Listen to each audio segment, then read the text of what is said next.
Alright guys, so these are the tail lights currently fitted into my Waja. They they are a set of used lights that I bought from Muda a couple of years back, and physically they are plug and play. You just fit in all the screw holes, all match exactly.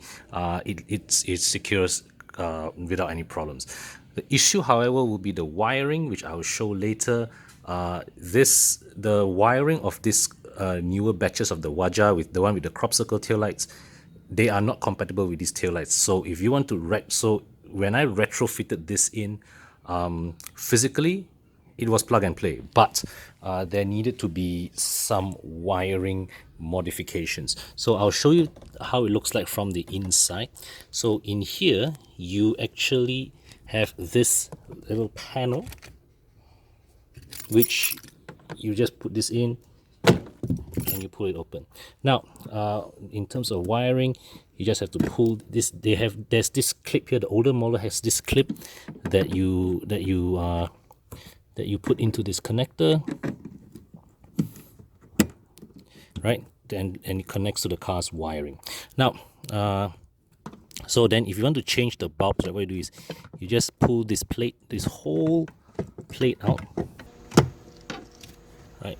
And you access to all the bulbs mounted in place, right? You see, this is the tail light, okay? Tail light, brake light, signal light, reverse light. This empty slot is for the rear fog lights. So when I bought this set of tail lights, okay, this used set of tail lights, it did not come with this connector. This connector also did not come with the car. I actually had to source this connector online through Facebook. Okay, so once I got this connector online, then I had to splice this together with the car's standard wiring, and obviously I am not very good at this. Okay, so when it came from the factory, right, what happens is that these wires actually go straight into the bulb holders that are positioned here. So as you see here, right, these are all just round slots, but whereas in the newer crop circle tail lights, right, these holes here, okay, you actually put the whole bulb holder inside and turn and secure it in place, and then from the wire, the wires actually go straight into the connector at each individual slots. Okay, unlike this one. So with the crop circle one, they remove this plate altogether, and that is the result why what you call over time, the brake lights, okay, the brake lights socket will melt and let water in.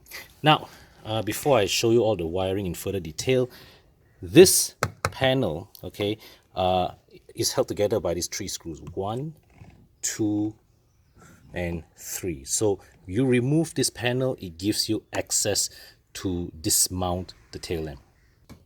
So you can remove this tail lamp, you can remove this panel using this Phillips screwdriver that came with the standard tool set. So as you can see from the inside, it is these 3 screw nuts that hold the tail lamp in place. They are compatible between the 2 different variations of tail lights. So the only non-plug and play, so physically, as you can see, it's plug and play. The only difference is well, the wiring is not plug and play. So once you remove these 3 nuts, then the tail light slides out easily. Okay, and of course, remember, when you change your tail lights, be mindful. Okay, this rubber seal here comes separately from the tail light. Okay, so when you change your tail light, remember to remove this seal from your old tail light, okay, and put it on your new one. This is very simple. All right, so you just remove it. It's detachable. Okay, it's very easily detachable. So remember to reinstall back this to your replacement tail light if you are ever in need to replace it, because this seal is important. You see, it presses against the metalwork here, and so it is what prevents water from seeping into the tail lights. Okay, so how it works is this. So as you can see from here, right, during rain, okay, water will run through this channel and it will seep under this gap, okay, so and it will flow down here, and this rubber is what prevents the water from going into the taillight assembly. So guys, a word of warning, right? When it comes to fiddling with the wiring of your car, okay, you should be warned that 99% of fire cases, okay, involving cars are the result of shoddy wiring. And I have to admit, this little solution of mine is can be a little haphazard. So what I'm decided to do is I'm going to change this to something a little safer. I've bought a pack of these connectors in which it will allow me to connect these two ends of wiring in a neater and more secure fashion.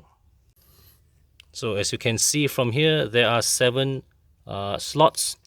Okay, this 7th slot here, this is for earth, and actually this one detaches very easily. Due to my poor handiwork, this detaches very easily.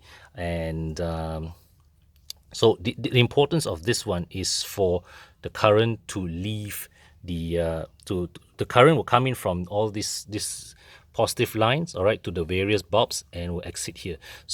So what happened when this is not properly connected? Let me show you. So I plug this in. All right, do you see the difference? Okay, this is the left side which the earth is not connected properly, and this is the right side in which it is. So the tail lights, everything light up in proper order. So need to ensure that all these wiring are more securely connected. So here's a strip of 7, and I'm just going to hook to just slowly put each of these in one by one. All right, so got the earth connected and lights are working normally. Let's get on with the rest. Okay, all right, job done. All right, it works. All right guys, job done. As you can see, tail lights all illuminate properly. All right, tail light, signal light, reverse light, left side, right side. The illumination is it's stable, okay, and no like funny blinking patterns.